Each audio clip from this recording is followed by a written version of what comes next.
controversial, but even if you didn't care for it, chances are you liked one of the Eternals. I mean, there's 10 of them. They're very diverse as a group in many different ways. So the odds are in the favor of you liking one. And if you're like me, you liked a number of them. So today, with that in mind, I'm going to rank the Eternals from best to worst. And as always, I would love to see your own rankings down below. And while we're doing this, let's make it interesting. No, we're not going to bet money on it. I'm going to rank them for their potential in the MCU going forward, not within the actual movie. Are we going to see any of these people again? Or robots again? Oh, spoilers, by the way, in this video. I put the label. I think we will.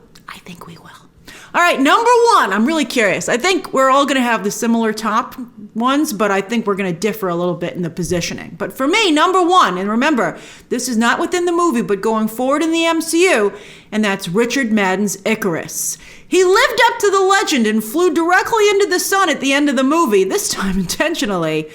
But I don't believe he's dead. And as I've said before, unless I would actually have to see him melt for me to believe he's dead. Why? Because he's a way too good a character to kill off. It would be ridiculous. There have been a lot of evil Supermen lately, but I don't care because I love the evil Superman trope. I can't get enough of it. And Ikaris is different enough to stand out even from that crowd. Usually evil Superman is very, very angry. But Ikaris has a coldness to him, a detachment, even to his powers, gold eye beams instead of red. And this makes him fascinating. And speaking of his eye beams, the VFX on this character are top notch. Wow. Not just the eye beams, but again, I gotta compliment the guys flying. I've never seen flying this good in live action. Effortless, yet still powerful. Loved it. I could watch Ikaris all day long. You know who else I could watch? Number two, Lauren Ridloff's Makkari. That's right, I love me some powers. And I'll say it again on this one as well. Best speedster VFX to date that I've seen in any live action movie. And while there are plenty of female speedsters in the comics, although none of them have really caught on, it's great to see one in live action. I mean, they even gender bent the character from the Eternals comic. Ridloff, a deaf actress, radiates personality, so much so that without a single word, she still leaps off the screen. I just thought she was just incredible. She's a great addition to the MCU, and since she's one of the Eternals that goes back to space, I can't wait to see her run through an alien environment. It's going to be fantastic. All right, number three, Angelina Jolie's Thena. Angelina Jolie in the MCU. Yes, Jolie is probably the biggest star Marvel has gotten to date for a lead role who was already a big star when she signed on the dotted line. RDJ's career was in so much jeopardy when he became Iron Man that Jon Favreau had to talk Marvel and Paramount, who distributed that film, into casting him as Tony Stark. If you don't know the story, Jon Favreau, I think, very smartly argued that Robert Downey Jr. actually was so much like Tony Stark, and even down to his flaws. And of course, it ended up being phenomenal casting. And I think Angelina Jolie is phenomenal casting as Thena. I do think her weapons, while beautiful, could be a scooch bigger. I mean, she has a very tiny shield. But she wields them impressively because she's Angelina Jolie, master of action, voguing, and visual effects acting. As I've told you before, Angelina Jolie and Gal Gadot find themselves in a cold war of sorts, with Gal Gadot trying to follow the map of Angelina Jolie's career, but Jolie not ready to be replaced just yet, thank you very much. And Thena is definitely a yang to Wonder Woman's yin. They are very much cut from the same cloth, but they really are a yin-yang situation. I love it. Number four, Kumail Nanjiani's Kingo. Marvel loves a good joke, and Kumail Nanjiani is full of them. So funny. Now he looks like a superhero to boot. Marvel is huge in India. Huge. Absolutely huge. And while Nanjiani is from Pakistan, the neighbor to India, sometimes they have very bad interactions, but to hear it from some of you, the people of the two countries do seem to get along. And Kingo, of course, in the movie is a Bollywood star.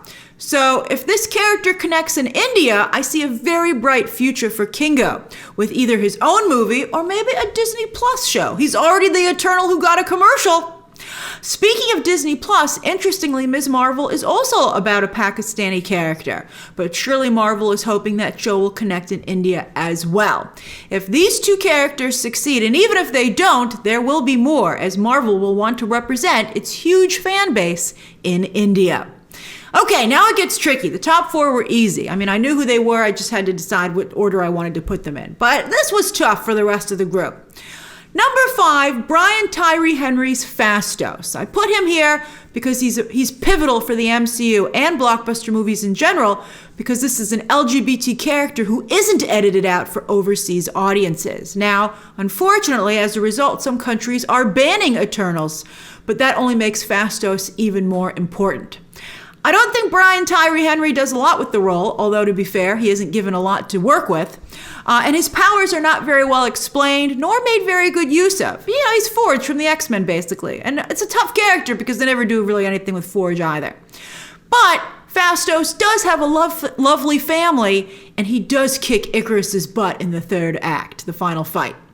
All right, number 6, he has such an adorable son. I mean, I loved him for that alone. All right, number 6, Gemma Chan's Sersi. I really liked Gemma Chan. Her voice work in Raya was incredible.